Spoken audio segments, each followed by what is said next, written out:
wal fakkaatani sadii isaanii wal fakkaatani warka sadii kanneen keessa kamtu abbaadhaa kamtu ilma kamtu hafuura qulqulluudha.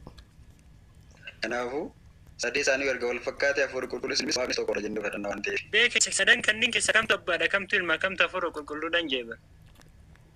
Sadii isaanii tokkodhaan jedhaan. Beeke tokko bar kamtu abbaadhaa kamtu ilma kamtu hafuura qulqulluudhaan jechuu jedhaan ammoo.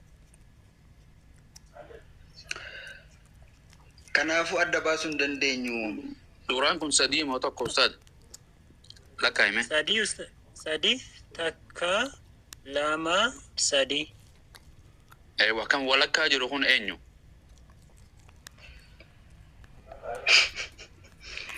Tamiru deebisiif. Tamiru naa deebi suuraa kan lakkaa'i aandu lessosti moo suuraa takka arku jira moo suuraa sadii? Sadummaa isaanii qaama sadi ta'uu isaanii agarsiisa. Okay, qaama sadii mi wanni suuraan tun qaama sadii mi? Qaama sadiin kana keessa kan gartee gara bitaa kanaan jiru kami? Eenyu jedhama? Isin deebisa. Suuraan gara bitaa irraan jiru kunii fi kan gidduu keessa jiru kun garaagarummaa isaanii maalidha? No, garaagarummaan hin beeku waan sin jedhe siin gaafadhe eenyu ka gara bitaatiin jiru kana qofa naa himi kaan. Akkoo isa naa deebisiiti siin deebisa garaagarummaa isaa maalidha? Siitti amanaa bara ani hin beeku si gaafataa jira bara ani hin beeku si gaafataa jira eenyu ka gara bitaatiin jiru kun bakka inni gidduu keessa jiru isa bukkee isa cinaa jiruun tokkodha jechuudha. Inni cinaa jirus kan bukkee jiru kan dhumarra jirus tokkodha inni kanatti. Okay. Miilli isaa jallatadha. Kinoo kun miilli isaa jallatadha. Kun miilli isaa sin jallatadha. Fungaadhallee kun fungaa miti. Miilli isaa jallataa miti. Garaagarummaa kinoo. Deebisiifam. Okay. Tokkodha san. Siilii meeqa? Siiliin kun suuraa meeqa? Suuraa sadii sin jedhee bar. Sadummaa isaanii. Okay, sadii. Qaama sadii ta'uu isaanii agarsiisa. Sadii. Fakkaachuun isaanii immoo waaqummaa isaanii agarsiisa. Tamiru.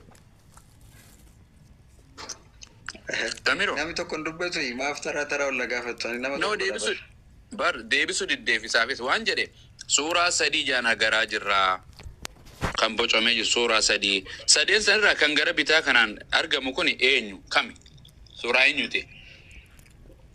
Kanaafuu akkasii deebisuudhaaf suuraan kun garaagarummaan qabu wal fakkaatanii. Osoo inni tokko wal fakkaatanii. Waa biraa qabate yookaan immoo waan biraarraa adda ta'e suuraan kun sadiidha jennee fudhanna beektee?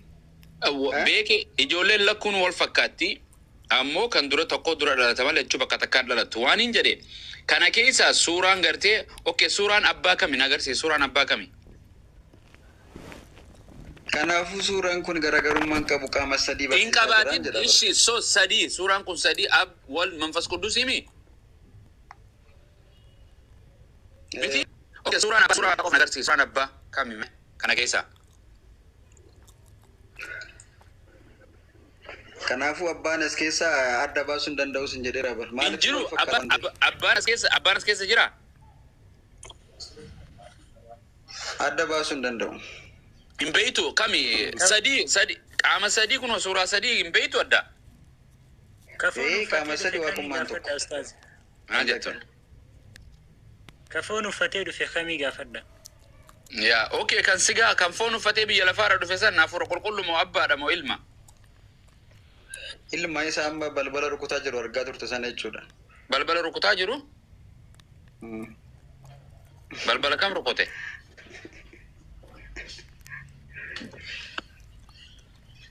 Ayo ustaz. Wallah ibnu Furada. Allah ajaib. Ustaz ani sini dia bisu. Maal jedhan Almaaz? Sini dia bisu. Ortodoksii daati?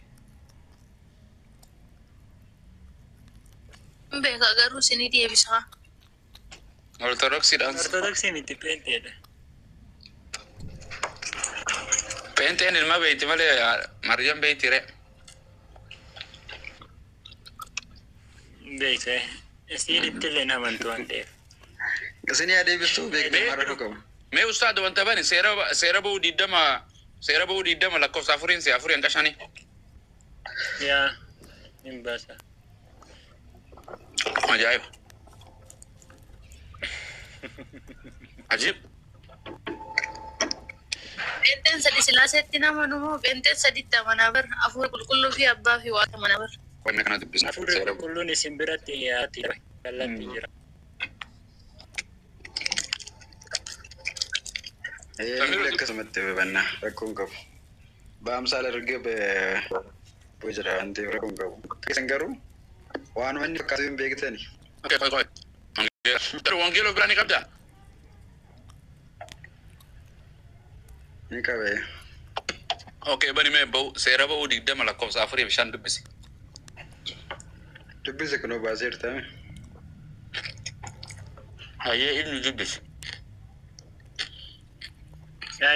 Waaqayyoon kan biraa tokkollee ana bukkatti hin qabatin bifa qirxame fakkeenya wanta ol waaqa irra jiru gad lafa irra jiru yookiis bishaan keessa lafa jala jiru hin tolfatini.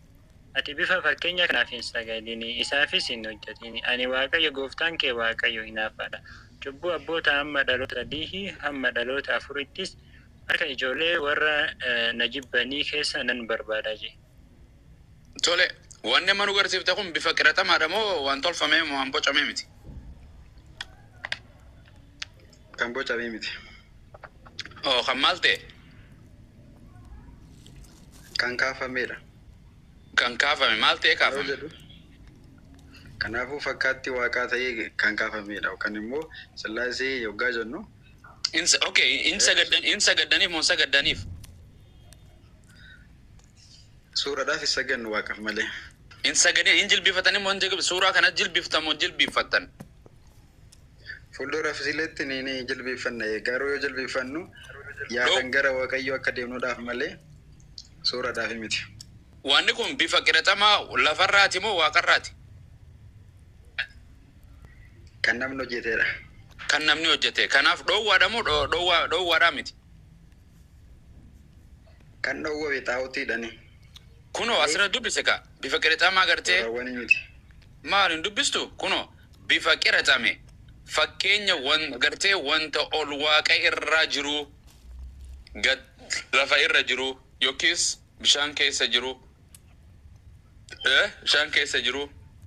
in tolfatina kan jedhu kun fakkeenya kanaaf hin sagadinaa jedha. In sagaddanii moo sagaddanii isin? Nuti sagannu siildaaf sagannu siilii fuuldura dhaabannee kadhannaadha malee nuti siilii tanatti jilbifattamoo jiru isaaf hojjeta itti jilbifattamoo jilbifatan siilii tanatti fuuldura siiliitti ni jilbifanna. Kan jilbifannu garuu waaqa fakkaatti isaati jennee jilbifanna. Maaf siiliif dura keessanii jilbifattan fakkeenya qirxama waan kana tolchitanii?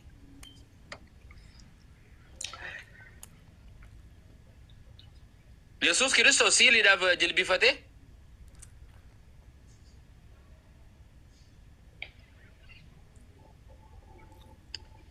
Ajaa'ib. Wallaahi mata. Istireetiin dhaga'u yoo isatti gadi hin jilbifanneen dhaga'u. Rakkisaadha. Ibnu